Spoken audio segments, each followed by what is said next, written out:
Hey guys, welcome to JReviews. I'm Iceman, and the game covered today is Chasm the Rift. Chasm is very much a game in the same vein as Quake, with a very similar look to it all. Just like Quake, it's a first-person shooter.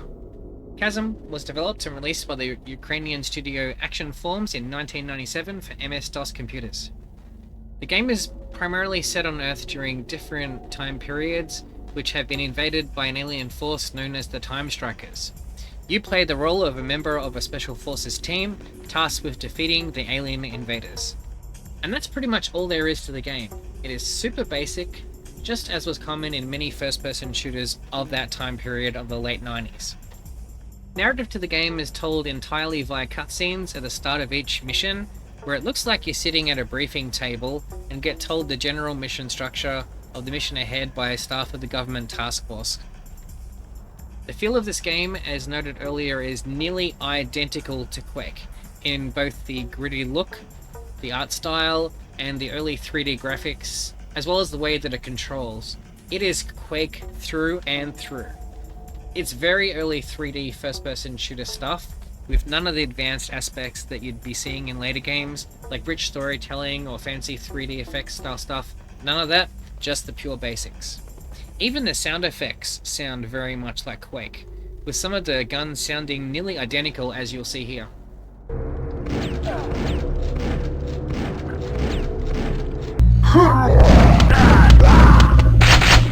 Graphics-wise, even as you can see in the first few minutes of this video, the graphics in Chasm are nothing spectacular.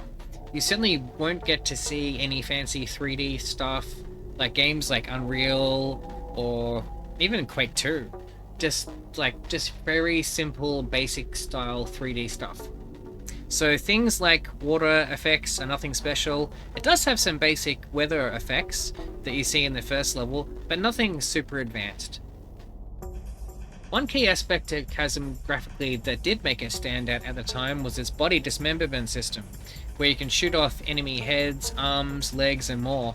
That is one aspect of the game that I really like. So overall, the graphics in the game is good, but not great. Music is an area that's pretty good. It starts off with a tune with a tense kind of feel to it, and soon you get tunes with more of an electronic kind of vibe to it. It's nothing that you'd be having in your video game soundtrack or anything, but it does have a good tense feel that keeps you on edge as you play through the levels. Gameplay-wise, there's not really much to talk about. It looks and plays very similar to standard first-person shooters. Aim and shoot, and that's about it. Nothing super fancy. The main positives to me for Chasm is that, as whilst the game does start off average, the levels and difficulty ramp up as the game goes on, and by the end it's quite fun. I just find the game quite fun to play, but, depends on your kettle of tea that you like. Weapons-wise, the game starts you with a single shotgun, and soon you gain access to the double-barrel shotgun for a substantial damage boost. In the second level, you get the chain gun, which works like a standard rifle. Then later, a disc weapon that you can throw. Fourth on the list is the grenade launcher, again found in level 2, which works as you'd expect. The next is a laser flame gun that quickly shoots rounds and is quite powerful. So it's kind of like a plasma gun in a sense, but just it shoots flame rounds. The final weapon of the game is supposed to be like a BFG kind of weapon, similar to how it works in Doom, but on my tests it didn't work like that and just got me killed half the time. Enemy variety in this game is excellent and varies quite a bit from mission to mission. In the first 2 missions you're taking on humanoid-style grunts, with some heavy weapon variants in there, as well as the occasional scorpion. In the 3rd mission, you're off to Egypt and fight more medieval fantasy-style monsters, with what looks like trolls, some zombies which give apart when shot just like Quake, axe-throwing hooded enemies, and more. In the 4th mission, you're in a medieval-style village and take on jester-looking monsters, mutant dogs, Viking skeletons, and it all ends with a big boss battle against a giant bat monster thing. The 5th and final mission in the game is set on an alien spaceship. Back are the grunts from the first 2 missions with some more alien type enemies present that shoot lasers at you.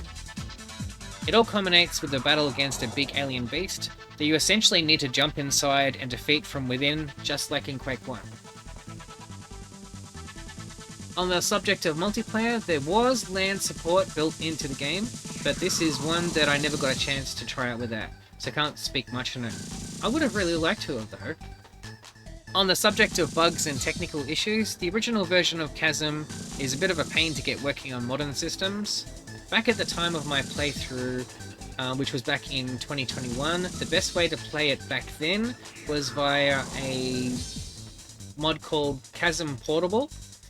But nowadays, there is a remaster of the game which was released in October 2022 that allows the game to run natively in modern systems and at much better screen resolutions. That would definitely be the recommended way to play this game by far. DLC expansions and sequels wise, there was no official DLC or sequels for the game. There has been some unofficial map packs by the community, but that's about it for Chasm unfortunately, which is a real shame. Overall, Chasm the Rift is a good game, but not a great one.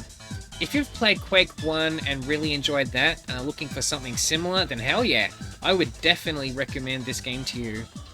If that is not you and you're not a fan of late 90s first-person shooter style games, or boomer shooters as they're labelled these days, then this game is likely not for you.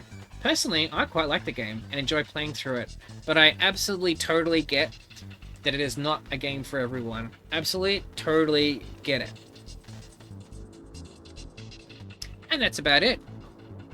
And that's about all I have to say on Chasm the Rift. This is a nice quick review.